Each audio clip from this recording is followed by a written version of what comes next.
श्री राम जानकी बैठे हैं मेरे सीने में। श्री राम जानकी बैठे हैं मेरे सीने में। श्री राम जानकी बैठे हैं मेरे सीने में। श्री राम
मंत्र यम वेदिका मंत्र दृशः पुराणम् इंद्रं यमं मातरिश्वानमाहु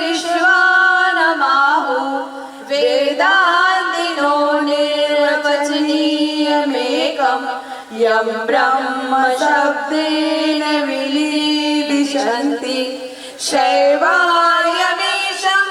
शिवैद्यहोचन् यं वैष्णवा विष्णुरिति सुवन्ति बोधस्तथा अर्हन्त बौद्धजैना सश्री अकालेति च सिक्ख संता शास्त्रेति केचित् प्रकृति कुमारा स्वामीति मातेति पितेति भक्त्या यं प्रार्थयन्ते जगदीश तारं स एक एव प्रभुरद्वितीय। रामधुन। श्री राम जय जय राम। श्री राम जय राम। श्री राम जय जय राम। जरा देर ठहरो राम, जरा देर ठहरो राम, तमन्ना यही है अभी हमने जी भर के देखा नहीं है, अभी हमने जी भर के देखा नहीं है। जरा देर ठहरो राम, जरा देर ठहरो राम, तमन्ना यही है अभी हमने जी भर के देखा नहीं है, अभी हमने जी भर के देखा नहीं है।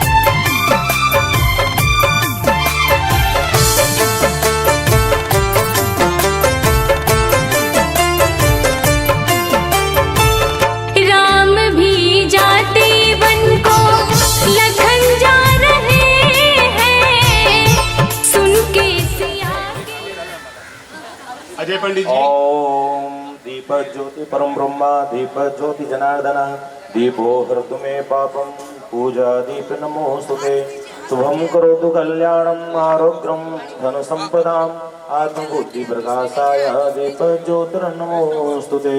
ओम अग्निदेवता भातुर्देवता सूर्यो देवता चंद्रमा देवता विश्वो देवता रुद्रा देवता द्वितीया देवता मरुतो देवता विश्वे देवा देवता बृहस्पति देवतेन्द्रो देवता वरुणो देवता। ओम चंद्रमा मनसो जातशिक्षोः सूर्यो अजायत श्रोत्राद्वायुष प्राणसमुखादग्निरजायत।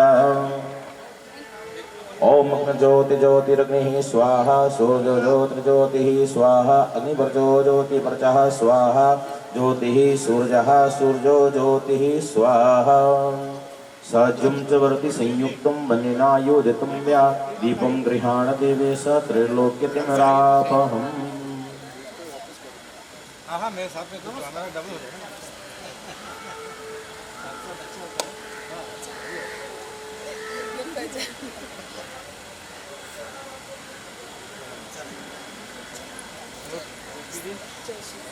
आज के कार्यक्रम में विशेष रूप से पधारे आज के मुख्य अतिथि श्री निखिल जी नायक, इनको मंच पर लेके आएंगे। शिव कल्याण केंद्र में श्री रामनवमी उत्सव के उपलक्ष्य में एक दिव्य और भव्य कार्यक्रम रामायण नृत्य नाटिका का जो आयोजन कर रहे हैं, इस कार्यक्रम में पधारे आप सभी का हम हार्दिक स्वागत करते हैं।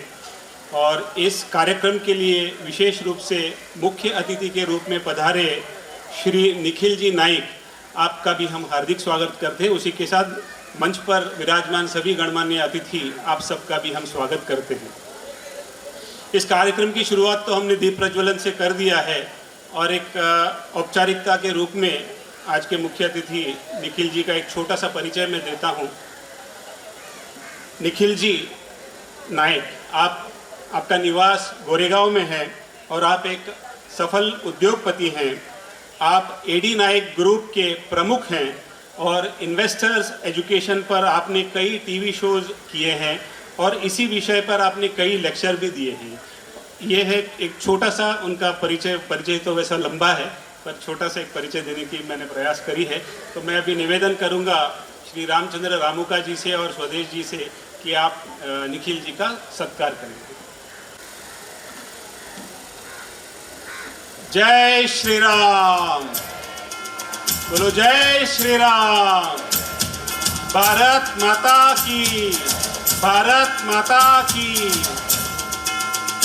आज निखिल जी को सत्कार के रूप में एक छोटी सी भेंट भी दी जा रही है। राष्ट्रदेव श्री राम, ये पुस्तिका जो शिव कल्याण केंद्र द्वारा प्रकाशित किया गया है, इस पुस्तक में मेरा ये रहेगा कि आप सब लोग पढ़ें इसको। इस पुस्तक में प्रभु श्री रामचंद्र जी के पूरे जीवनी के ऊपर बहुत ही विस्तार से जानकारी दी गई है। जय श्री राम। अब कार्यक्रम में आगे आज का जो कार्यक्रम नृत्य नाटिका रामायण अपन प्रस्तुत कर रहे हैं, ये कार्यक्रम के बारे में हमको उनके टीम से अधिराजी पिल्ले हम सबको एक विस्तारित जानकारी देंगी। तो मैं अधिराजी से निवेदन करूंगा कि आप आकर ये जानकारी दें। रामनवमी के इस पावन पर्व पर यहाँ उपस्थित सभी मान्यजनों का तपस्या school of classical dance and music के ओर से मैं हृदय से स्वागत करती हूँ। आप सभी को रामनवमी की बहुत बहुत शुभकामनाएं। मैं आदिरा पिल्लई व्यवसाय से शिक्षिका हूँ। तपस्या school of classical dance and music से पिछले 7 साल से जुड़ी हूँ। गुरु श्रीमती मानसी नायक की शिष्या हूँ। आप सभी को रामनवमी की बहुत बहुत शुभकामनाएं मेरे ओर से। इस सांस्कृतिक कार्यक्रम की शोभा बढ़ाने हेतु यहाँ पर उपस्थित होकर अनुग्रहित करने के लिए सभी का बहुत बहुत धन्यवाद।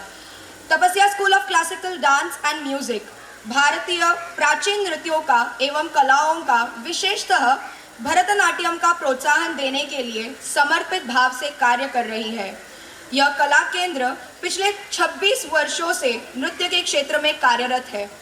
तपस्या एकेडमी के स्नातक छात्रों ने विविध क्षेत्रों में कार्य कर अपना बहुमूल्य योगदान दिया है, जैसे आरोग्य, चार्टर्ड अकाउंटेंसी, पीएचडी कर डॉक्टरेट और अन्य विभिन्न पेशाओं में हर क्षेत्र में कार्य करने के रुचि के साथ साथ कला एवं शिक्षण देने के लिए गुरु श्रीमती मानसी नायर हमेशा तत्पर रही है।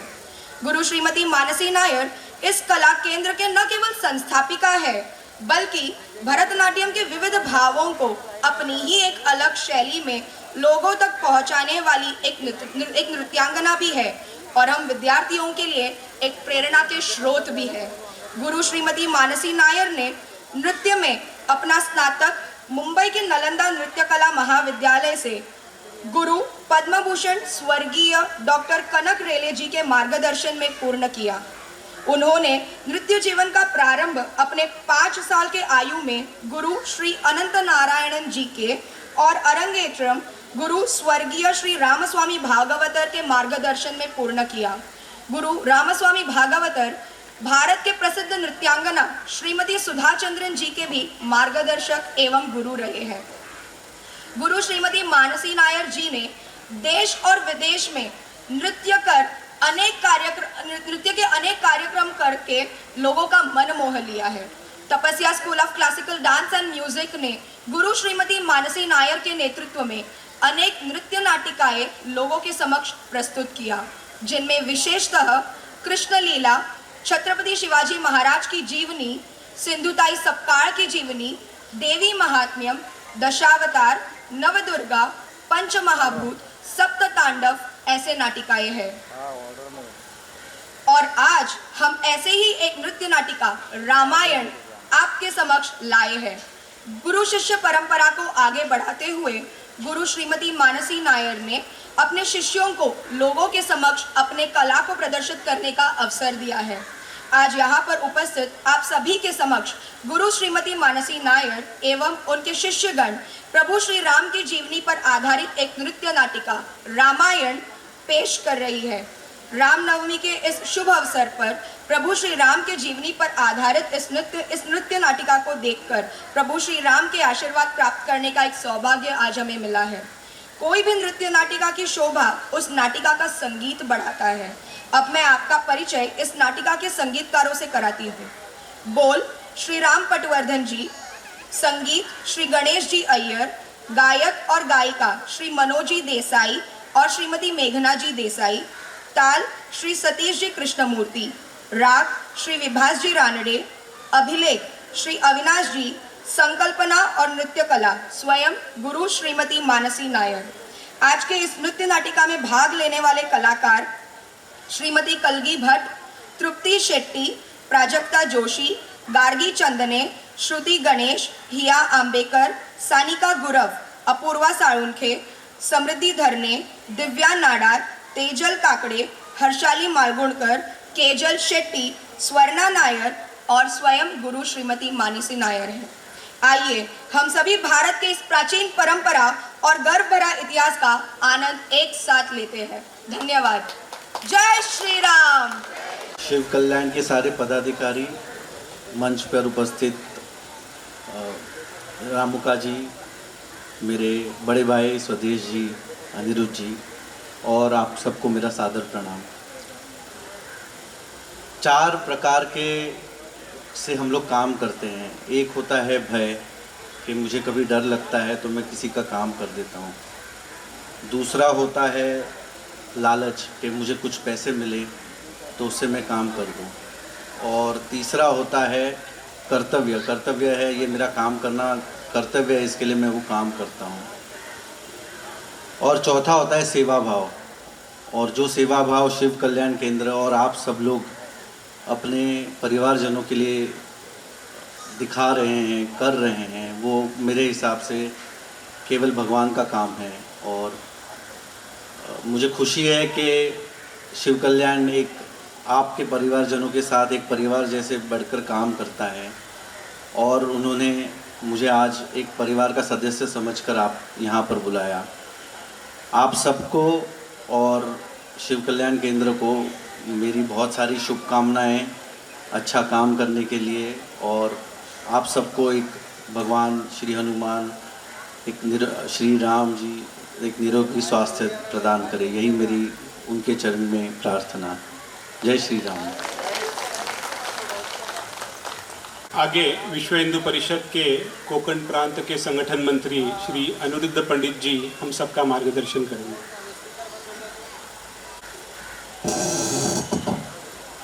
जय श्री राम।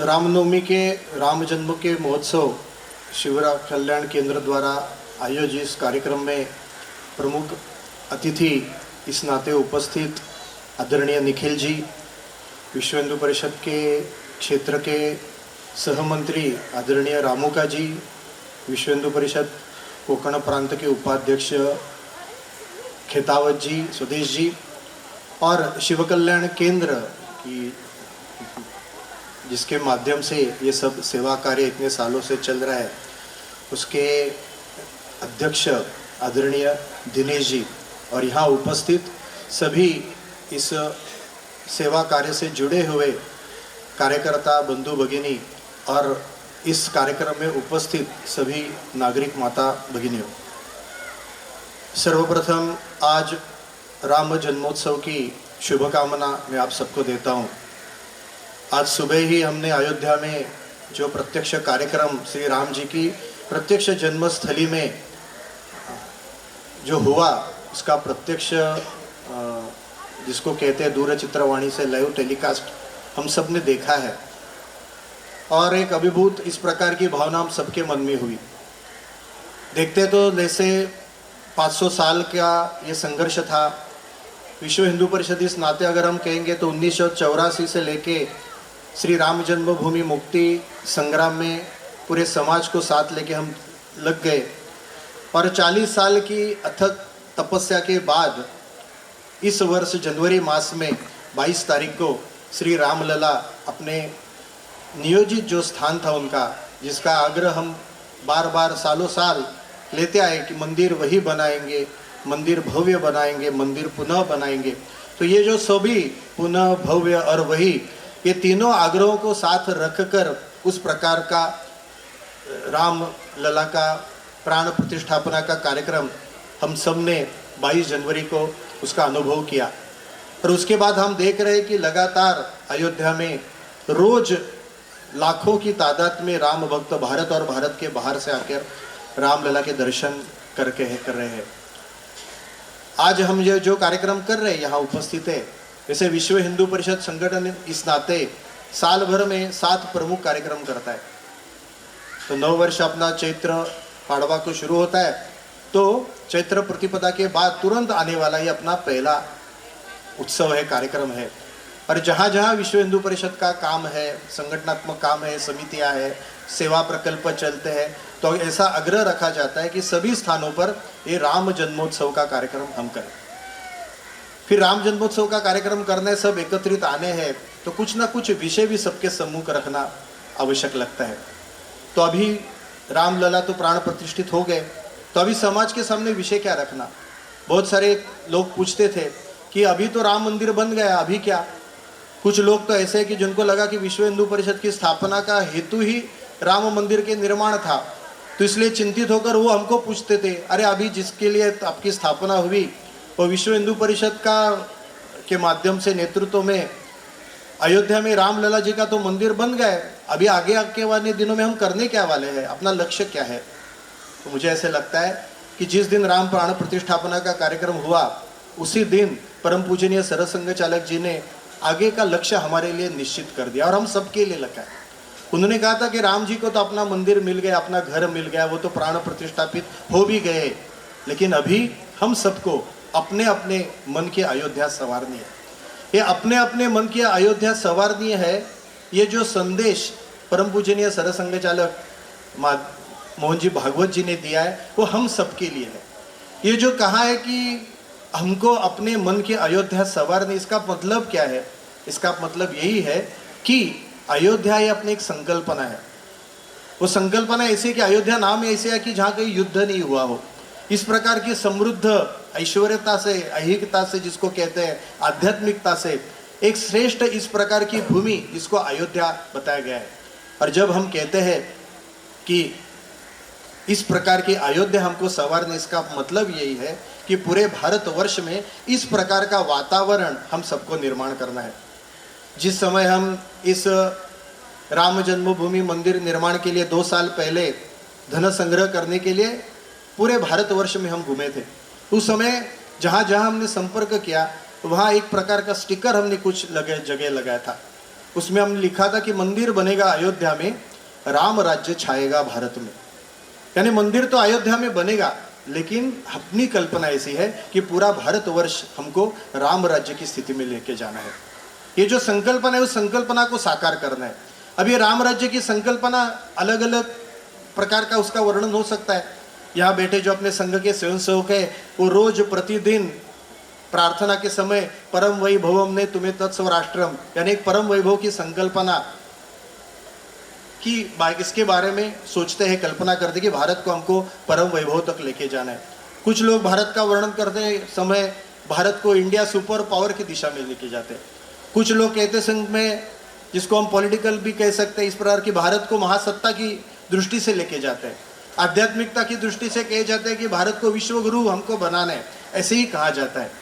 तो विश्व हिंदू परिषद भी एक आध्यात्मिक संगठन है, इसलिए हम सबके सम्मुख विषय रखते हैं कि अभी हमको आगे जाके भारत को राम राज्य की दिशा में लेके जाना है। और अगर राम राज्य की दिशा में अगर लेके जाना है तो इसमें ये जो संकल्पना है उस संकल्पना को पहले हमको समझ लेना चाहिए। ये राम राज्य हम कहते हैं, उसका मतलब समाज में जो भी व्यवस्था है, सभी व्यवस्था है, आदर्श रूप व्यवस्थाएं खड़ी करना, इस प्रकार की संकल्पना को साकार करना है। यानी समाज जिसका बनता है, एक तो व्यक्ति है, व्यक्ति से बना हुआ है परिवार है, और परिवार से बना हुआ ये समाज है। तो समाज की ये तीनों इकाइयां है, इन इकाइयों में एक आदर्शवत इस प्रकार की संकल्पनाओं को साकार करना ये अपना काम है। और आगे आने वाले दिनों में मर्यादा पुरुषोत्तम प्रभु रामचंद्र जी के जीवन का आदर्श लेकर ही हम आगे बढ़ेंगे। जब ये राम जन्मभूमि मंदिर के लिए संघर्ष की बात हुई तो मैंने जैसे कहा 40 साल, वैसे तो संघर्ष 500 साल का था, लेकिन समाज के हर व्यक्ति को जब तक नहीं लगता, संघ के अपने एक वरिष्ठ प्रचारक है मोरोपंत पिंगले जी, जिनकी एक प्रमुख भूमिका इस राम जन्मभूमि मंदिर निर्माण के अभियान में लगी थी, वो कहते थे कि जब तक भारत जैसे खंडप्राय जो इतना विशाल देश है, सामान्य व्यक्ति के व्यक्तिगत जीवन के एजेंडा पर जब तक ये राम नहीं आता तब तक राम मंदिर बनना संभव नहीं है। इसलिए हर व्यक्ति के मन में इस प्रकार प्रभु रामचंद्र जी के प्रति भक्ति की भावना और इस प्रकार की एक वेदना कि जिस आराध्य का नाम लेकर हम अपना पूरा जीवन व्यतीत करते हैं, उस मर्यादा पुरुषोत्तम प्रभु रामचंद्र जी का जन्म स्थान है, वहां उनका मंदिर नहीं है। तो ये वेदना जो है वो लाखों गांवों के करोड़ों लोगों के बीच में मन में इस प्रकार के निर्माण करने का काम 40 साल तक हमको लगा। ये काम करते समय उपेक्षा बहुत हुई, बहुत लगभग गतिरोधी पैदा हुआ। शुरुआत काल में तो लोगों ने हमको कहा कि ये क्या मंदिर बना के रखे, मंदिर क्या कोई आवश्यक है क्या? भारत में इतने सारा हजारों मंदिर है, अपने गांव में भी मंदिर है, वहां शाम के समय अगर पुजारी हाथ में पूजा की थाली लेकर अगर आरती करता है तो घंटी बजाने वाला कोई नहीं रहता। तो इस प्रकार के अपनी मंदिरों की स्थिति है और आप ये नए मंदिर की और क्यों कर रहे हैं? विकास की बात करने को कहते थे कि मंदिर इतनी आवश्यकता नहीं है, चाहिए तो वहाँ हॉस्पिटल बना दो, वहाँ कोई एजुकेशन जिसको कहते हैं इस प्रकार की कोई शिक्षा की एक बड़ी संस्थान निर्माण कर दो। और उपेक्षा की हद तो इतने कुछ लोगों ने की, कुछ लोगों ने इस प्रकार कहा मनुष्य की मानवता की सबसे बड़ी आवश्यकता तो जिसको हम सार्वजनिक शौचालय कहते हैं, टॉयलेट्स कहते हैं, तो वहाँ इस प्रकार के अयोध्या के लोगों नगरजनों के लिए जिसको हम कहते हैं कि सार्वजनिक शौचालय आप खड़े कर दो।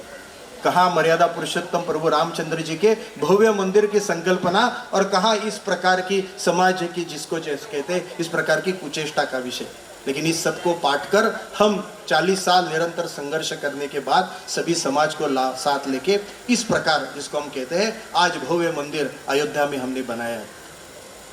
तो आगे की जो बात है उसके लिए अभी समाज को हमको तैयार करना है। मैंने जैसे कहा कि राम राज्य की संकल्पना को साकार करना है तो तीनों स्थानों पर हमको काम करना है। एक व्यक्ति इस नाते जिसको हम कहते हैं कि हर भारत का एक व्यक्ति जो है उस व्यक्ति में चरित्र निर्माण करने का काम है।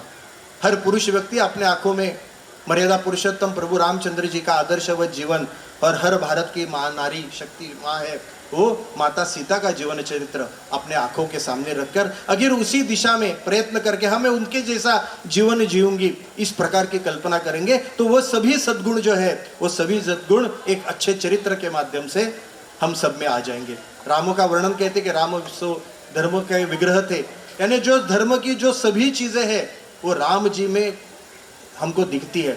तो ये जो आदर्शवत इस प्रकार की जो व्यक्ति की रेखा है, इस व्यक्ति रेखा हमको करनी है और इसके लिए हमको प्रयत्न करने हैं। संस्कारों के माध्यम से आने वाली पीढ़ी, अरे जो गीत गाते हैं हर बाला देवी की प्रतिमा, बच्चा बच्चा राम है, इसी प्रकार इस देश में आने वाली आगे की जो संतान है और आज की भी जो युवा पीढ़ी है वो सब में इस प्रकार का अच्छा चरित्र बनने की दृष्टि से हम सबको प्रयत्न करते हैं। दूसरी बातें जो आती है वो अपनी परिवारों की बातें, कि परिवारों के बारे में भी ध्यान करते समय रखना चाहिए कि ये जो परिवार हमारी हिंदुत्व की ताकत है। पाश्चिमात्य देशों में इस प्रकार की परिवार नाम की कोई संकल्पना नहीं रहती, इसलिए ध्यान में आया कि 30, 40, 50 साल संघर्ष करने के बाद वो सब इस प्रकार की संस्कृतियाँ हुई, वो संस्कृतियाँ नष्ट हो गई, वो इमाम रुस्रो मिट गए, जहाँ से कुछ बात है जो हस्ती मिटती नहीं हमारी, इस प्रकार कहा गया था। ये क्यों मिट गए? क्योंकि वहाँ इस प्रकार की समाज को धरे रखने की कोई व्यवस्था नहीं थी और इतने हजार साल के संघर्ष के बाद भी हम टिके। क्यों? क्योंकि हमारे पास इस प्रकार की समृद्ध सशक्त इस प्रकार की परिवार नाम की संगठन एक संस्था थी और जिसके कारण ही आज हम है। लेकिन ध्यान में आता है गत कुछ सालों में अपनी ये जो शक्ति है उस परिवारों में भी कुछ प्रकार की जिसको कहते हैं बिखराव की स्थिति निर्माण हुई है। ये पाश्चिमात्य आक्रमण है, पाश्चिमात्य संस्कृति, वेस्टर्नाइजेशन के ये जो बातें अपने परिवारों में भी इसका आक्रमण हुआ है। टीवी पर चल रही अलग अलग सीरियल देखते हैं, वेब सीरियल देखते हैं, तो उसमें ध्यान में आते हैं ओटीटी प्लेटफॉर्म पर चलने वाले जो कार्यक्रम है उसके माध्यम से एक विकृत इस प्रकार के परिवार की स्थिति दृश्य ये हमारे सामने थोपे जाते हैं और इसका लगातार उसी प्रकार के दृश्य, उसी प्रकार की सीरियल्स, उसी प्रकार के नाटिकाएं आंखों के सामने आने के बाद मन में इस प्रकार की कष्ट होता है, क्या ये हमारे भारत का परिवार है क्या? यानी जो समृद्ध परंपरा के बारे में संस्कारों की मूल केंद्र इस नाते परिवारों के बारे में हम सोचते हैं और देखते हैं कि इस प्रकार के व्यभिचारों से युक्त इस प्रकार के जो परिवार व्यवस्था आज इन प्रकार के टीवी के अलग अलग चैनलों में सीरियल में दिखाए जाते हैं। समाज में भी जो गलत इस प्रकार के लिव इन रिलेशनशिप जैसी बातें होती है, सेम सेक्सुअल जिसको मैरिज की बात करती है, तो ये अपने संस्कृति में कभी थी भी नहीं। लेकिन ध्यान में आता है ऐसी पाश्चिमात्य लेकिन इस समाज पर आघात करने वाली, समाज का नुकसान करने वाली और गलत दिशा में लेके जाने वाली कुछ बातें अपने परिवारों में भी, अपने अड़ोस पड़ोस में हम जिसका अनुभव कर रहे हैं।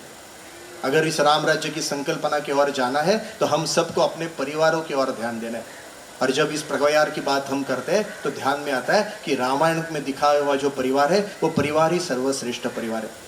आज परिवार टूटते हुए दिखते हैं, किसी भी फैमिली कोर्ट में आप जाइए तो वहाँ दिखते हैं कि मैट्रिमोनियल जिसको हम कहते हैं, हर जगह डिवोर्स के कम से कम 500, 1000, 1500, 2000 इस प्रकार के केसेस दिखते हैं। इस प्रकार के अगर टूटे परिवारों के आधार पर समृद्ध भारत, विश्व गुरु भारत की संकल्पना करना बिल्कुल जिसको हम कहते हैं कि अशक्य प्राय है।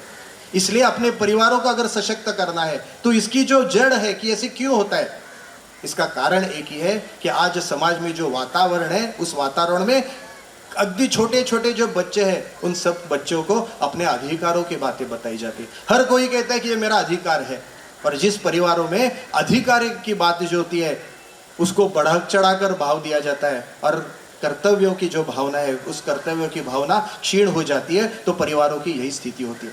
यानी कोई भी परिवार है वो परिवार त्याग के आधार पर चलता है। हर कोई अपना कर्तव्य अगर की ओर ध्यान देगा, हर कोई अपने कर्तव्य की दिशा में चलेगा तो परिवार ठीक रहते हैं। लेकिन आज ध्यान में आ रहा है कि इस प्रकार का ये जो गलत वातावरण है उस वातावरण के कारण ये अधिकारों की बातें बढ़ रही है और कर्तव्य का भाव जो है वो समाज में क्षीण क्षीण होता जा रहा है। तो रामायण के जो बहुत सारे ऐसे प्रसंग है, जैसे एक प्रसंग तो हम जानते हैं कि मर्यादा पुरुषोत्तम प्रभु रामचंद्र जी को जब उनके पिता द्वारा यानी कई ने बताए गए स्थान पर यानी आपको वनवास में जाना इस प्रकार की आज्ञा हुई तो रामचंद्र जी तुरंत निकल गए। लेकिन ये बात जब लक्ष्मण जी को पता चली तो वो बहुत क्रोधित हो गए और उन्होंने आके राम को बता दिया, उसको उसके अधिकार की भावना जगा दी, उसको कह दिया अरे तू तो कुरुवंश का सबसे बड़ा है, इसका मतलब इस गद्दी पर बैठने का अधिकार तेरा ही है। जो चाहे हो, अगर संघर्ष करना पड़े तो अपने स्वयं पिता से भी संघर्ष करके उनको जेल में डाल देंगे, लेकिन तुझे किसी भी हालत में इस अयोध्या की गद्दी पे आपको बैठना है, सिंहासन पर तुझे बैठना है। अपने अधिकार की बात जब लक्ष्मण में बताई, उस समय मर्यादा पुरुषोत्तम प्रभु रामचंद्र जी ने कहा, अरे लक्ष्मण, तू मुझे मेरा अधिकार बता रहा है, लेकिन मुझे मेरा कर्तव्य यह कहता है कि मुझे मेरे पिता के वचनों का पालन करना है। यह उदाहरण है।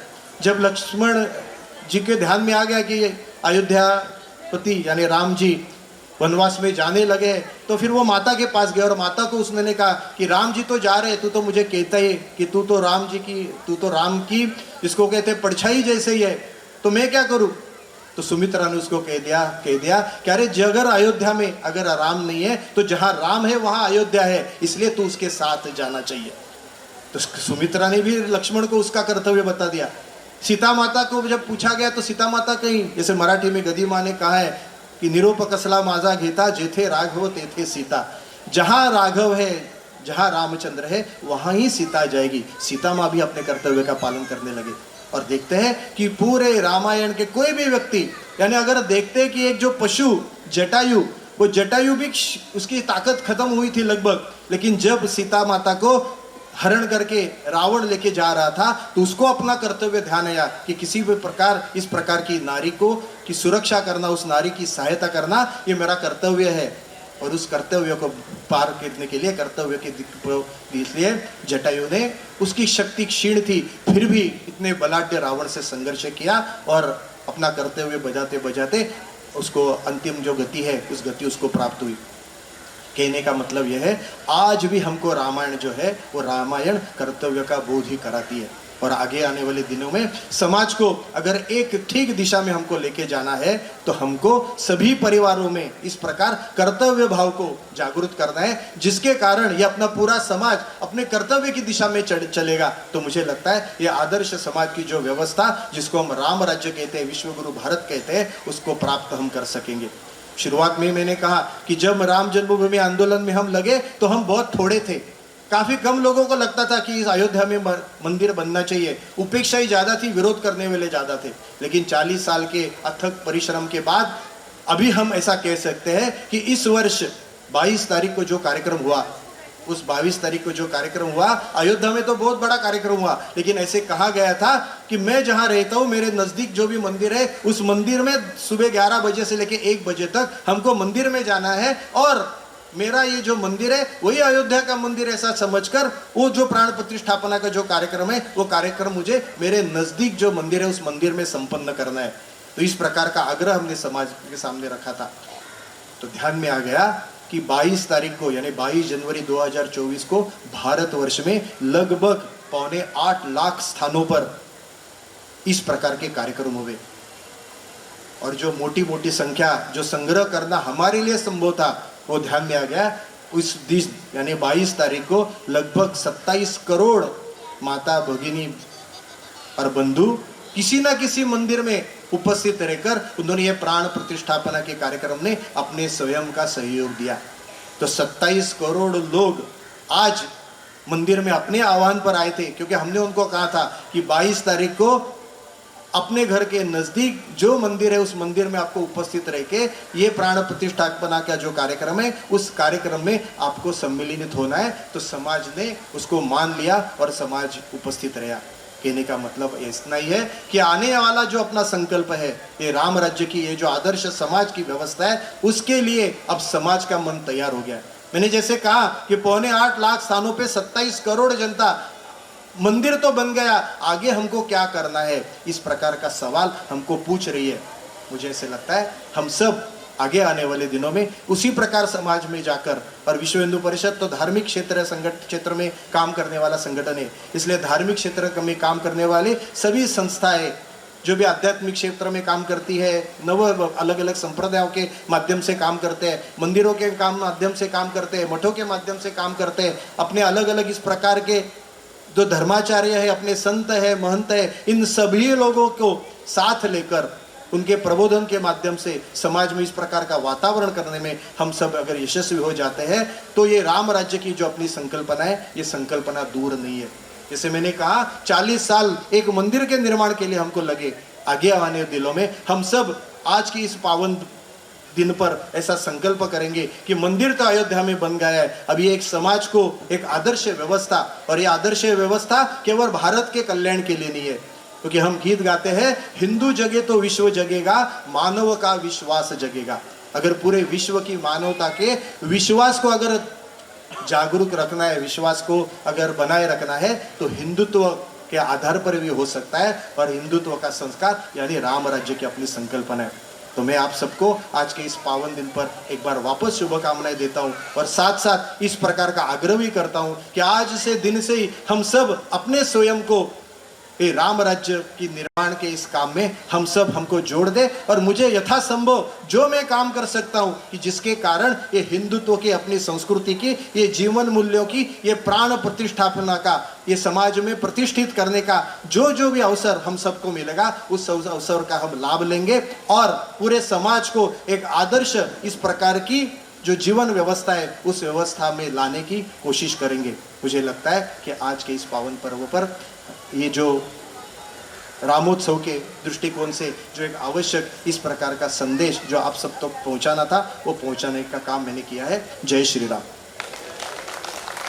हम यहाँ पर रुकेंगे और अपना आज का कार्यक्रम रामायण नृत्य नाटिका का कार्यक्रम शुरू करेंगे। तो मंचस्थ सभी महानुभावों से निवेदन है कि आप हम सबके साथ बैठकर इस कार्यक्रम का आनंद लें। धन्यवाद।